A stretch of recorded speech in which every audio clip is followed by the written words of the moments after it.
I didn't look away. That's the part that still surprises me, even now.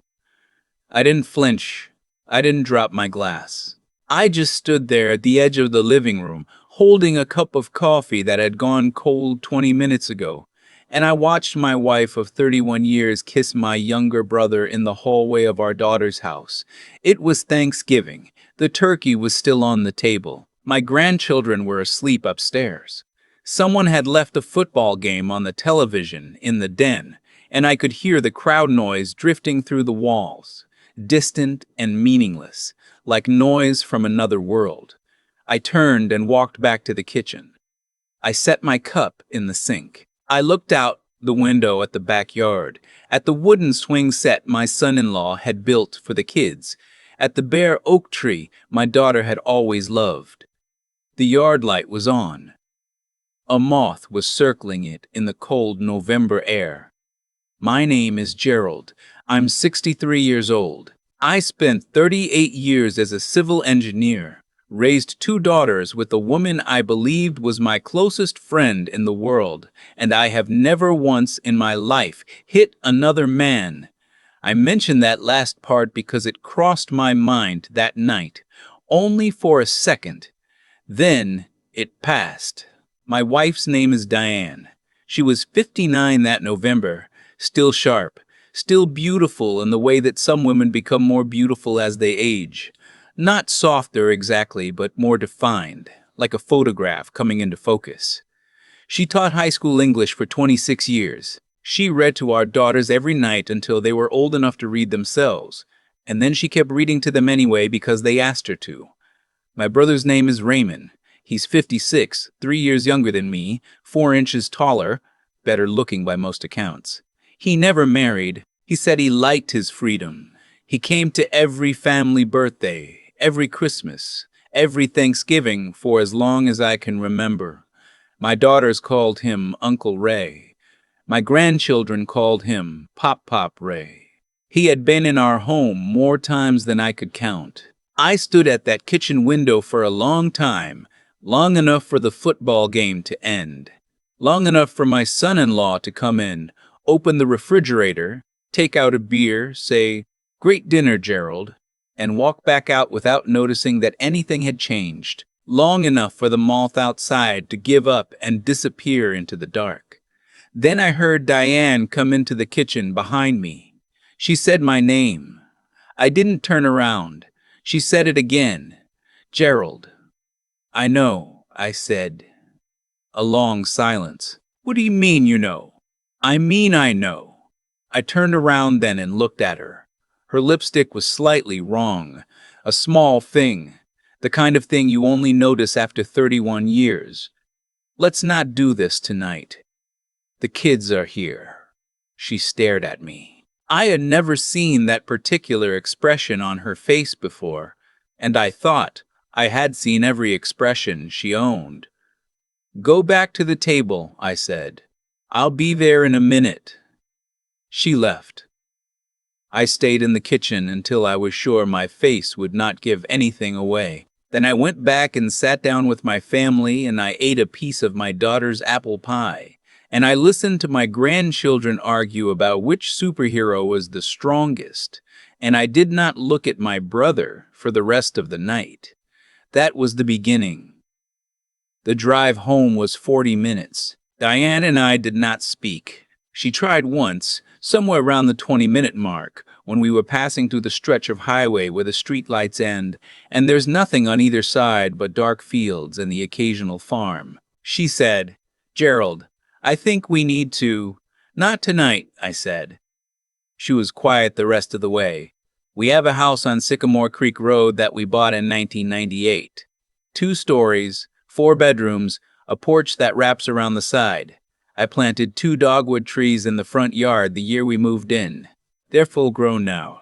Every spring they bloom white, and Diane always said it was her favorite thing about the house.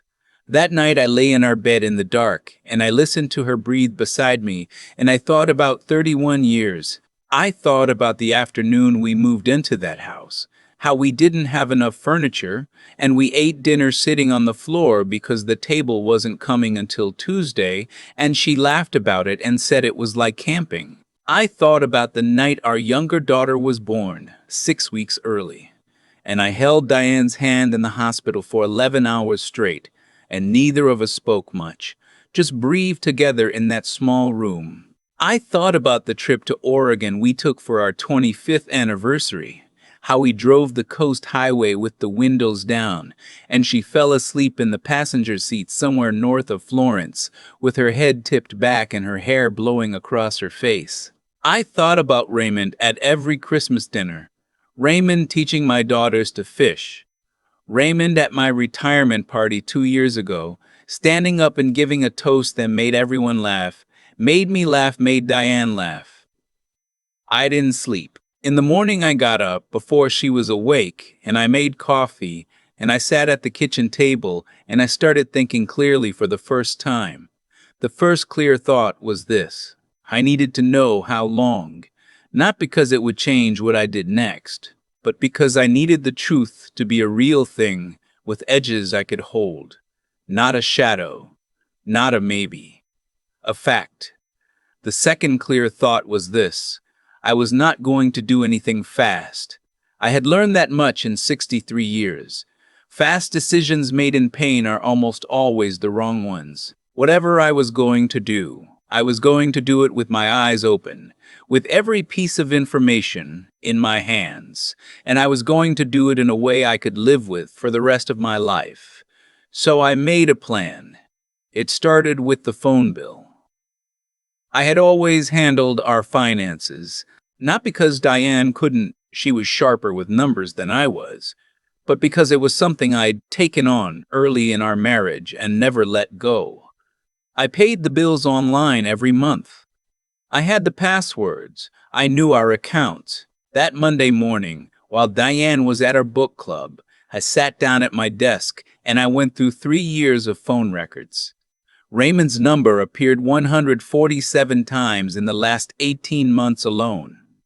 Some of those calls I knew about. He called to check in. He called when his car broke down and he needed advice. He called on her birthday because he always called on her birthday, and I had never thought anything of it. But there were calls at 11:30 at night, calls on Sunday mornings, calls that lasted 2 hours. I sat with that for a while. Then I checked our bank account. Not because I suspected anything financial, or maybe I did, somewhere underneath, and I wasn't admitting it yet. Mostly I checked because I was already looking, and once you start looking, you keep looking. There were withdrawals I didn't recognize. Cash withdrawals, irregular amounts, going back 16 months. Nothing enormous. $300 here, $250 there, but consistent, hidden in the ordinary noise of our shared finances the way you hide something in plain sight. I wrote down every date and amount. Then I called my daughter, not my older daughter, Susan. She was too close to the situation, too likely to react before thinking. I called my younger daughter, Patricia, who lives in Portland, and who has always been the steadier of the two. I didn't tell her what I knew. I told her I needed to talk, and she could hear in my voice that it was serious, and she said she could fly out the following weekend. "Is it your health, Dad?" she said. "No," I said. "My health is fine. It's something else." "Does Mom know you're calling me?" "Not yet." A pause. "Okay," she said. "I'll be there Saturday." I didn't tell Diane that Patricia was coming. I went about that week the way I always did. I cooked dinner Tuesday night because Tuesday was my night. I watched the news. I raked the last of the leaves from under the oak tree in the backyard. I slept beside my wife and I did not touch her, and she did not reach for me, which told me something too. On Thursday, Raymond called. I watched his name appear on my phone. I let it ring. He didn't leave a message. He called again on Friday. I let it ring again. I think he knew something had shifted. Raymond was always perceptive that way. It was one of the things I had always liked about him. I had to keep reminding myself that the things I had liked about him were still true. They were just now attached to something I couldn't reconcile. Patricia arrived Saturday morning. Diane was surprised and pleased, the way any mother is, when a child shows up unexpectedly, and for about an hour we sat in the kitchen and talked about the grandchildren and Patricia's job, and whether the winter was going to be bad this year. Then Diane went upstairs to change, and Patricia looked at me across the table and said, "Tell me." I told her everything. The hallway at Thanksgiving, the phone records, the cash withdrawals, the 2 hours of silence on the drive home. Patricia did not interrupt. She sat very still, the way she does when she is processing something difficult, and she listened to the whole thing before she said a word. When I finished, she said, "How long have you been sitting on this?" 8 days. "And you haven't said anything to Mom." I said, "I know. On Thanksgiving night. That's all." She looked at me with something that wasn't quite pity and wasn't quite admiration, something between the two. "Dad." "I needed to think," I said. "Have you thought?" "I'm getting there." She reached across the table and put her hand over mine. Patricia has her mother's hands, long fingers, capable looking. She said, "What do you need from me?" "I need you to talk to her," I said. "Not to interrogate her, not to take sides. I need you to ask her, woman to woman, the things she won't tell me when I ask directly. What if I find out something that makes it worse? It can't be worse than what I already know." Patricia stayed through Sunday. I don't know what she said to Diane or when she said it. She was careful to give us both privacy, and I didn't ask for details. But Sunday evening, after dinner, Diane came and found me on the porch. She sat down in the chair across from me. The yard light was on. I thought about the moth from Thanksgiving night, and I wondered where moths go in winter, and then I stopped thinking about moths. Diane said, "Patricia talked to me." I know. She didn't tell me what to say. She just said you deserved the truth, and she was right. She folded her hands in her lap. "How much do you know?" "Enough," I said. "I'd like to hear the rest from you." And then, slowly, with long pauses and several points where she had to stop and collect herself, she told me. It had started 2 years ago, a conversation at a family barbecue that went somewhere neither of them planned. She said it was never supposed to be anything. She said she knew how that sounded. She said Raymond had ended it, or tried to end it, twice, and both times she had been the one to restart it. She said she didn't know why. I looked at her for a long time after she stopped talking. "Did you think I wouldn't find out?" I said. "Or did you think it didn't matter if I did?" She didn't answer right away. When she did, she said, "I think I stopped asking myself those questions a long time ago. And I know that's the worst thing I could say to you right now. It might be the most honest thing you've said to me in 2 years," I said. We sat on that porch for another hour. The temperature dropped. Neither of us went inside. I called Raymond the following Monday. He answered on the first ring. I could tell by the way he said my name that he had been waiting for the call. "I know," I said. "Diane told me. I'm not calling to yell at you." A long silence on his end. "Gerald, I'm also not calling to forgive you," I said. "That might come eventually. I don't know. But today I'm just calling because I've known you for 56 years and I thought you deserved to hear my voice before I decided what to do next." Another silence. Then he said, "I'm sorry." "I know you are," I said. "I don't have an excuse." "No," I said. "You don't." I told him I needed him to stay away from our home for the foreseeable future. I told him that Christmas was likely going to be complicated, and that I expected him to handle that with grace for the sake of the grandchildren, which meant no showing up and no explanations that would frighten the kids. He agreed to all of it. His voice, by the end of the call, was very quiet. I hung up the phone and sat in my truck in the driveway for a few minutes. I had expected to feel something definitive at that point, relief maybe, or a fresh wave of anger. Instead, I felt something harder to name, something like the particular exhaustion that comes after you've been carrying something heavy for too long and you finally set it down, and your arms ache even though they're empty. Diane and I spent the next 3 weeks in the house together, occupying the same rooms with a carefulness that was its own kind of statement.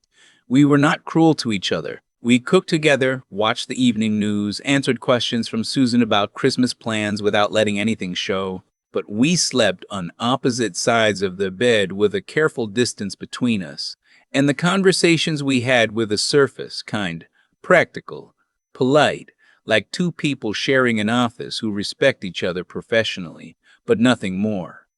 I had an appointment with a lawyer during that time, not to file anything, just to understand my options, to know what the landscape looked like, to be a man who was informed rather than a man who was reacting. The lawyer was a woman named Carol, who had a direct manner and a good reputation in the county. She laid out what a divorce at our stage of life and our length of marriage would likely involve. She was clear-eyed about it, and I appreciated that. I told her I hadn't decided anything yet. She said that was fine. She said knowing your options wasn't the same as using them. I thought about that on the drive home. I thought about it quite a bit over the following days. The thing about 31 years is that it doesn't disappear because of what happens in a hallway. It also doesn't excuse what happened in a hallway. Both of those things are true at the same time, and learning to hold two true things simultaneously without letting one cancel out the other. That might be the hardest thing I've ever tried to do. What I knew was this: I could not go back to not knowing. That version of our life was over, regardless of what I decided next. The question was, what came after it? It was Patricia who finally said what neither Diane nor I had been willing to say. She called me on a Wednesday evening, 3 weeks after her visit, and she said, "Dad, have you two actually talked? Like, really talked?" "We've talked," I said. "Have you told her what you want?" A long pause from me. "Because I think she doesn't know," Patricia said, "and I think you don't know either. And I think you're both just waiting in that house for the other one to make the decision, and neither of you is going to." I didn't say anything for a moment. "She's your daughter," I said finally. "You don't have to be in the middle of this." "I'm not in the middle of it," she said. "I'm your kid, and I love you both, and I'm watching two people I love slowly disappear, and I'm telling you that somebody has to stop waiting." I went downstairs after that call. Diane was in the living room with a book she hadn't been reading. I could tell because she was on the same page she'd been on an hour earlier when I walked through. I sat down in the chair across from her. Not the porch this time, the living room. The room we'd sat in together for 24 years. "I've been to see a lawyer," I said. She set the book down. "I haven't filed anything," I said. "I went to understand my options. I think you should know that." She nodded. Her face was very still. "I also think," I said, "that I'm not ready to walk away from 31 years without knowing whether there's anything left worth staying for. That might make me a fool. I don't know." She looked at me for a long moment. Then she said, "It doesn't make you a fool. It might make you a better man than I deserve right now." "I'm not doing it for you," I said. "I'm doing it because I need to know I looked at this from every angle before I made a decision I can't undo. That's who I am." She said, "I know." "If we do this," I said, "it means counseling. It means I ask questions when I need to, and you answer them honestly. It means Raymond does not come to this house or sit at our table for a very long time, possibly ever. That's not negotiable." "I know," she said again. And it means I might still decide 6 months from now or a year from now that I can't do it. That's also not negotiable. I'm not promising you an outcome. I'm promising you that I'll be honest about what I can and can't live with. She sat with that for a moment. Then she said, "That's more than I have any right to ask for." "No," I said, "it's exactly what you have a right to ask for. Not more, not less. We're still married. That means something to me even when it probably shouldn't. I want to be careful about how I end this, because the story doesn't end neatly. We started seeing a counselor in January, a man named Dr. Peirce, Aldridge, quiet and thoughtful, who has an office that smells like old books and never seems to rush anything. We go on Thursday afternoons. We have had sessions that ended with Diane and me not speaking on the drive home. And we have had sessions that ended with something that almost felt like understanding. It is slow. It is uncomfortable. There are days when I sit in that office and think that I am wasting whatever good years I have left. There are other days when I look across the room at the woman I married, and I can see very faintly the shape of something that might still be worth saving. I don't know which of those days is telling me the truth. Raymond sent me a letter in February, handwritten, 4 pages. I read it once and put it in a drawer. I haven't answered it. I may not. There are relationships that can be repaired and relationships that can only be acknowledged, and I haven't decided yet which one this is. My older daughter Susan found out in February. Diane told her, which I think was the right thing to do. Susan was furious in the way that oldest daughters sometimes are, protectively and loudly, and there were some difficult phone calls. She has come around to a cautious, watchful kind of acceptance. She loves her mother, even when she's angry at her. That's its own kind of truth. The grandchildren know nothing. They ask when Pop Ray is coming over, and we say not for a while, and they accept this the way children accept most things, with a brief disappointment and then a quick pivot to something else. I'm grateful for that. What I've learned at 63 years old, after all of this, and I want to say this carefully because I'm still learning it, is that the worst thing that happens to you is rarely the last thing. Most of the time it's a door, not a wall, a door, and you have a choice about whether to stand in front of it indefinitely or eventually reach out and open it, even if you don't know what's on the other side. I spent a lot of years being a quiet man, not a passive one. I want to make that distinction. I had opinions. I voiced them. I ran a team of 20 engineers for 16 years, and I was not shy about decisions. But in my personal life, in the intimate architecture of my marriage, I defaulted to silence when I was hurt. I absorbed things and said nothing and kept moving, and I told myself that was strength. I'm not sure it was. I think sometimes what looks like restraint is just another word for disappearing, and I did a certain amount of disappearing in that marriage, probably long before Diane found whatever she thought she was looking for in that hallway with my brother. I'm not saying that excuses anything. It doesn't, but I'm 63 years old, and I'd rather understand something true and uncomfortable than protect myself with a version of events that lets me stay righteous and unchanged. That's the hardest part of all of this, if I'm honest. Not the anger, not the betrayal, not even the image I can't quite shake of that hallway at Thanksgiving, the yard light through the window, the football game in the other room. The hardest part is sitting with the question of who I was in this marriage. Not who she was. Not who he was. Who I was. What I gave. What I withheld. Where I was present and where I was simply, technically, there. I'm still working on that answer. Most mornings I get up before Diane, make the coffee, sit at the kitchen table with the yard still dark outside the window. The dogwood trees are bare through January and February, just gray branches against a gray sky. but they bloomed every spring for 26 years, and I expect they'll bloom again. That might not mean anything, or it might mean exactly as much as I need it to mean right now. Either way, I'm still here, still asking the questions, still trying to be honest about what I find when I look closely. At 63, I think that's the most I can promise anyone, including myself.